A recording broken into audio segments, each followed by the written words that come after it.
জামাই ষষ্ঠী উপলক্ষে যে পূজা অর্চনা হয় আপনাদের বাড়িতে, সেটা কি বৈশিষ্ট্য আছে আলাদা?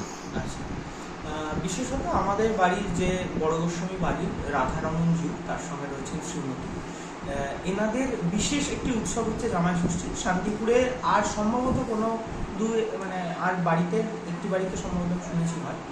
এই অনুষ্ঠানটার বিশেষত্ব হচ্ছে আমাদের বাড়ির যে রাধারমণজি, একসময় সেই রাধারমণজি অন্তর্হিত হয়ে যান, অর্থাৎ চুরি হয়ে যায়। তারপর তাকে বাড়ির জ্যেষ্ঠা বধূরা বিশেষ ব্রতের মাধ্যমে, কাত্যায়নী ব্রতের মাধ্যমে খুঁজে পান এবং তাকে ফিরিয়ে আনেন। আনার পর বাড়ির পূর্বপুরুষেরা ভাগবত পুরাণ ঘেঁটে দেখেন আমাদের বাড়ি যে বিশেষ কোনো কারণে হয়তো রাধারমণ অন্তর্হিত হয়েছেন। সবাই অনুমান করেন যে সঙ্গে শ্রী রাধিকা নেই, তাই একা আছেন বলে হয়তো কষ্ট পাচ্ছেন, আমরা সবাই যুগলে সংসার করছি, উনি নেই।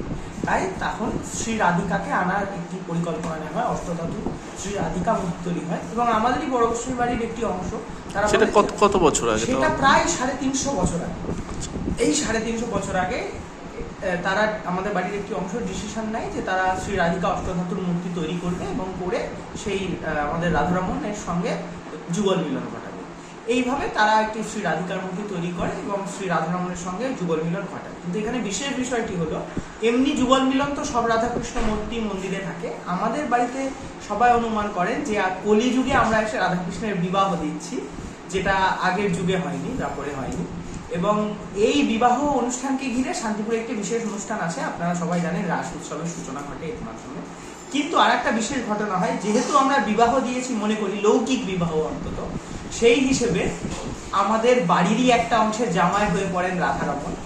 তারা তখন একটি বিশেষ সিদ্ধান্ত নেন যে তারা জামাই ষষ্ঠী করবেন, যেহেতু তারা শ্রী রাধিকার বাড়ি। এবং সত্যি যারা শ্রী রাধিকার মন্দির তৈরি করেছিলেন, মানে মূর্তি তৈরি করেছেন, তাদের বাড়িতে শ্রী রাধিকার বাড়ি বলে একটি পুরনো বাড়ি মন্দির ছিল, সেটি এখন ভগ্ন প্রায় নিঃশেষ হয়ে গেছে বললে চলে, কিছু নিদর্শন, সূক্ষ্ম নিদর্শন হয়তো পড়ে আছে। তো তারা প্রতি বছর উদ্যোগ নিয়ে খুব ছোটভাবে তখনকার থেকে একটি জামাই ষষ্ঠী অনুষ্ঠানের সূচনা করেন। দিনে দিনে কলেবর বৃদ্ধি পেয়েছে, আমাদের পরিস্থিতি পরিবেশ বদলেছে, যার ফলে এখন সেই জামাই ষষ্ঠী উৎসব আমাদের বাড়ির একটা অন্যতম গুরুত্বপূর্ণ উৎসব এবং সবাই মিলেমিশে সেই অনুষ্ঠানে অংশগ্রহণ করে।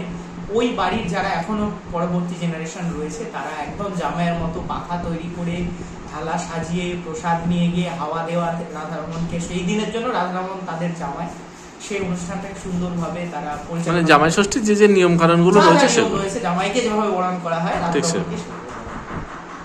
আর এছাড়াও আমরা জানি অবশ্যই আমাদের নিজের পাশের শহর নবদ্বীপ, সেখানকার যেহেতু বিষ্ণুপ্রিয়া এবং তার দুই স্ত্রী নবদ্বীপেরই মেয়ে, নবদ্বীপেরই, তাই আবার জামাইও হচ্ছেন শ্রী চৈতন্যদেব।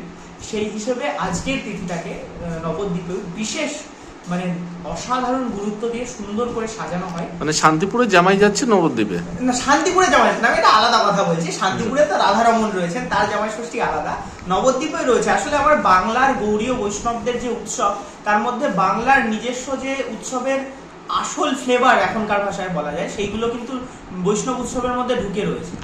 তো আশা করি আপনার ভবিষ্যতে অনুষ্ঠান আসবেন, দেখবেন, ভালো লাগবে। নাম পরিচয়?